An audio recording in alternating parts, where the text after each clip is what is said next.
Hello, if you're watching this video, you want to learn how to play the knight. First, uh, Alejandro is the best one. Second, thank you for clicking on my video. This guide will go over his entire kit, how his guards work, his add-ons, the best perks on him, and some small tips and tricks. Do know this guide may not be the best for highly experienced knight players, but it should help newer and intermediate players.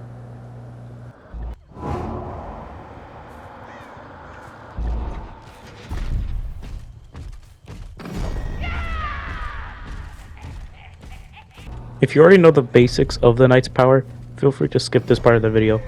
The knight is a basic M1 killer. Well, I say basic, but whatever. He moves at 4.6 meters per second. His tear radius is 32 meters. His power is being able to summon guards that will assist you. When you use his power, you will be put in this weird spirit form.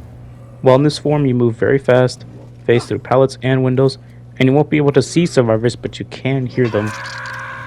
When you move in this form, you are creating a path for the guard you summon. This mode will automatically end once you hit 32 meters or press the power button again. Once that happens, a guard will be summoned at the same place where the path ended. That guard then will patrol the path you made going back and forth until its timer is out. If a survivor is spotted by the guard, it will enter a hunt mode and chase the survivor until they are hit by the guard or the hunt ends. We will go over hunts in more detail in the next section.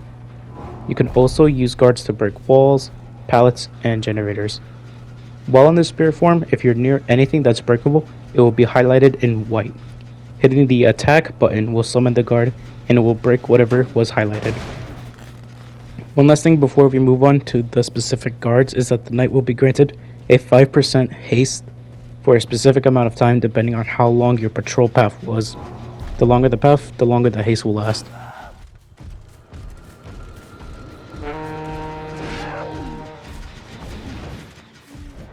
We're going to talk about guards in great detail in this part of the video, so if you just want the very basics of the guards, here you go. Carnifex breaks stuff very fast and chases for a long time. The assassin chases faster than the other guards and causes deep wound. The jailer is funny and patrols for a longer time and has a big detection range. Alright, the rest of this is just nerd stuff. Each guard has a different symbol. Carnifex is a skull, Assassin is a broken sword, and the Jailer is 2 keys. Each time you use your power, the symbol or the guard will change in a specific order. When you spawn, your very first guard will be the Carnifex, then the Assassin, and finally the Jailer. Then back to the Carnifex, and the rotation continues. If you want to know what guard is next in rotation, you could just look at the sides of your screen and look at the symbol. The Carnifex will patrol for 12 seconds, has a detection range of 8 meters, and chases survivors at a movement speed of 4.1 or 102.5, which is just slightly faster than the base speed of survivors. He can move, he can also break stuff in 2 seconds, it looks almost instant, and chases for 24 seconds. The Assassin has the same patrol time and detection range as the Carnifex, however he breaks stuff in 6 seconds, and chases survivors at 4.4 meters per second or 110. For comparison, most killers move at 115%, and the Assassin will also chase survivors for 12 seconds. The Jailer breaks things in 6 seconds, chases at 4.1 or 102.5, and only for 12 seconds. However, the Jailer has a 14 meter detection range and moves faster than the other guards while patrolling.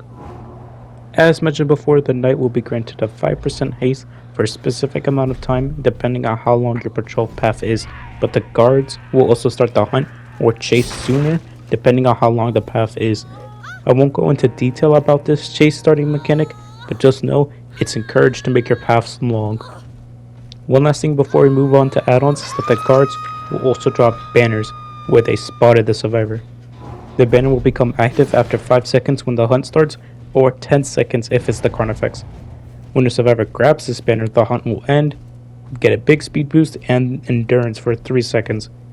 We'll talk more about this when we get into the how to play section, but just don't let the survivors grab the thing. Also, when you send a guard to kick any generator, it will remove 5% of total progress instead of 2.5 when you kick a gen on any killer.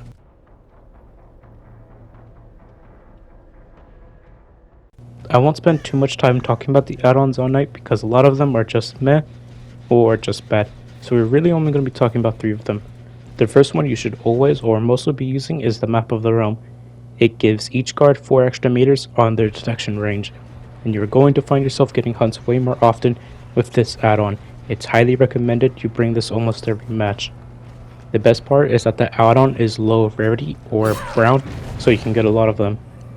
If you want more detail on why it's very good, I will leave a link to an add-on ranking video made by Otstarva, and he'll talk a bit more about it. The second add-on is a Call to Arms. This does 2 things. It allows your path to be 10 meters longer and makes your spirit mode faster as well. This add-on makes it so you can be a bit further away from a point of interest, like a gen survivors are working on, but also just makes the process of sending guards much easier. So if you want consistency, run both the add-ons I just mentioned. Another good add-on you can another good add-on you can replace with the Map of the Realm or the Call to Arms is the dried horse meat, which just adds 4 extra seconds to a hunt, which can sometimes result in a down or just waste more time for the survivors. I don't really recommend running any of the green add-ons. You can just kind of forget them. The purple add-ons are a bit better, but the only one I would recommend is the Healing Poultice, which makes survivors scream around any summoned assassin up to 24 meters, which is good for finding survivors, obviously, but also interrupting actions for a second. The Zero Distance are also pretty meh. The Knight's Contracts makes every 4th guard you summon make survivors expose around them, which can be good sometimes, but it's just kinda stupid and a little gimmicky. And you have to keep track of what your 4th guard is at all times. The Company Banner is also a bit gimmicky.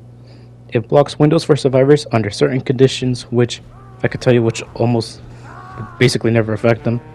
But the good part about this add-on is that it will block the exit gate for any survivor being hunted by a guard, kind of like a mini Blood Warden, which can result in a kill you wouldn't have gotten otherwise. And it's okay in an endgame build, but I don't really recommend it on night either way. Just use the 3 add-ons I mentioned and you'll be fine. Alright, so when we're picking perks for the night, we're going to be looking for some info perks, at least one, that can help you find survivors, but more importantly, tell you where to send your cards to. One perk you can use is Barbecue and Chili, which activates when you hook someone, and survivors who are 40 meters away will have the aura revealed for 5 seconds, and it'll tell you where you can send your guards to mess with them. This perk is found on the Cannibal, or Bubba, which needs to be bought with money or Auric cells. Another aura rating perk is Scorchhook Floods of Rage, which will reveal the aura of all the survivors for 7 seconds when someone is unhooked on a Scorchhook. Again, this perk is just supposed to tell you where to send your guards. And this perk is found on the Unreal or Sadako, which needs to be bought with real money or Auric cells. One very good perk that is popular on the night is Surveillance, which will highlight gens in white while it's regressing and switch to yellow when it stops regressing, which means a survivor touched it or is actively working on the gen. This perk makes it very easy to tell you where to send your guards and defend the gens you want. This perk works very well with Scorchhook Pain Resonance, Jolt, Pop Goes the Weasel. All very good regression perks. Feel free to go back and pause to figure out what killer the perk belongs to and what it does, because that just makes my job easier. And my voice. I don't really recommend running too many chase perks on the night, because if you know how to use your cards effectively, and I'll talk about that soon, you won't really need chase perks. However, if you are going to use one I would recommend is running Save the Best for Last, which reduces your attack cooldown when you hit a non-obsession survivor. And this perk is found on the Shape or Myers, who costs real money, or Auric cells. But like I said, you don't have to run chase perks. You could also run other gen info / regression perks, such as Eruption, Call of Brine, it's not very good though, and Overcharge. It's a little better, but still not too great. And Discordance, forgot that one. Again, feel free to go back to get the info on the perks. I'll just list some builds you can run on the night, but then again, feel free to run whatever you want and see what works out for you. The build I use is Pain Resonance, Pop Goes the Weasel, Jolt, and Surveillance. The second build is yeah. Now to be honest, most or the only good night builds are just focused on gens. That's not a bad thing, it's just he doesn't need too much else. So if you want a really good night build, just use a combo of gen and info perks. However, if you're just starting out, I would suggest running Sloppy Butcher, Jolt, Fearmonger, and either Hex, No One Escapes Death, or Know It for short, or Nowhere to Hide, which the knight comes with whenever you kick a Jin. Survivors will have the ore revealed 24 meters around the Jin for 5 seconds. Again, feel free to look at all the perks and feel free to make your own build.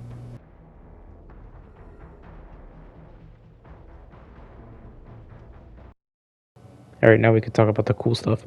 There's 2 different playstyles you can do while you're playing as the knight.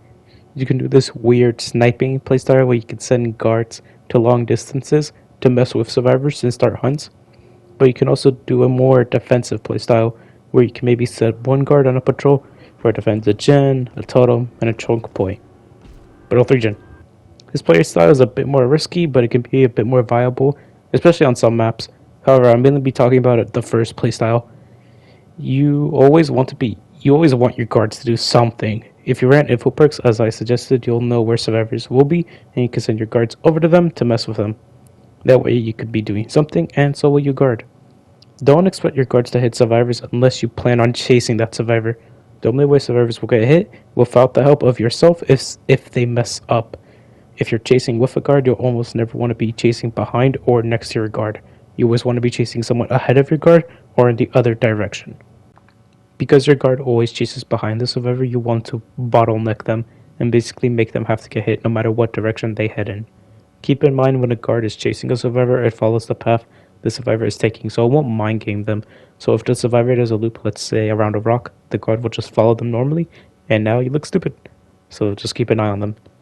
Now this isn't the most exciting part of the night, but it works pretty well sometimes. You can just place down a guard without making a path for them in a loop, and they'll spot survivors every now and again, and now they have 2 problems to deal with. Now this doesn't work for every loop in the game, and I don't recommend doing this in every loop, but it does work in a lot of them, and you can be smart about it. First, you want the survivor to be in one spot of the loop. You just have like a mental note where they will be. Then think about where you have to place down a guard. Most of the time, it'll just be on the opposite side of the survivor, and where you have to start chasing as soon as you place down a guard. The knight slams down his sword when placing down a guard, and if the survivors see this, they'll just run away. However, if you manage to get a good placement and line of sight for the guard, they'll start chasing them either way. If the guard doesn't spot them, you should have a good idea of where the survivor will start running, usually the opposite direction of the guard. At the end of the video, I'll show you a lot of good spots where to put down your guard in various maps and loops, but keep in mind it's still not the best idea to just place down your guard. You have to be smart about it. And if you're just starting out, it will be hard for a while, but if you just play the game, not even as the knight, you'll know where to put down your guards roughly. If you have this Carnifex in next in rotation, you could do this little trick. Because the Carnifex breaks pallets almost instantly, you could just say no to the next pallet. Some survivors will be pretty smart about this, but the idea is when the survivor throws down a pallet, you instantly summon the Carnifex to break the pallet, and that usually results in a hit. I'll show you some examples at the end of the video as well. While the other guards aren't good for this trick, you can still use them to break pallets that take them 6 seconds to break, but during the animation, survivors can't vault the pallet, and it is okay to do in filler pallets, which are basically loops with 2 objects between a pallet. You'll see like 2 rocks in a pallet, you know what I mean. The survivor won't stay, obviously, but you can keep up the chase and break a pallet at the same time. One last trick I'll mention while playing as the knight is if you hear a gen that's about to be finished, then use a guard to damage the gen instead of kicking it, because it'll hit it with a 5% regression instead of the 2.5. Unless you have pop, then you usually use pop instead. However, if you hear a gen that survivors are working on and they're just sticking to it, you can still use a guard to break the gen and hit it with the 5% regression. However, the assassin and jailer are better for this trick, and not the Carnifex. And you may think that's the other way, but since the assassin and jailer take 6 seconds to break the gen, survivors can't work on that gen while they're in that animation. So not only do survivors have to wait the 6-second animation, but they also get hit with 5% regression. Whereas the Carnifex hits it, only 5% regression, and they can start working on it instantly. So, yeah, just keep that in mind. Keep that in mind. To sum up before I move on to the examples is use the Call of Arms, Map of the Realm, and Droid Horsemeat add-ons. For perks, use Gen Regression and Info perks, and use your guards to be annoying as hell. Yeah, that works. Oops, I missed. Oops, oops, oops.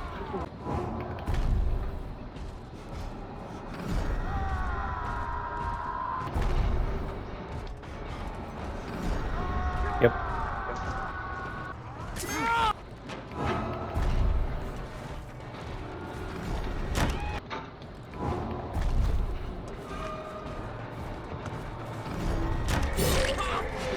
Yep. Hi, it's me again. I would like to thank you for watching the video, and I hope you learned something. My doctor video did pretty well and made me happy that people out there learned something, so I will continue to make these guides for killers. However, I still plan to continue my quote-unquote normal content, so don't expect constant guides like all the time, but do know the next one will probably be Singularity or the newest killer, Xenomorph or Alien, whatever. However, he's still pretty new, and I still want to get better as him before I make a guide pretending I know what I'm talking about. Also, you have to forgive me for the poor editing and poor voiceover. That's just gonna be a thing.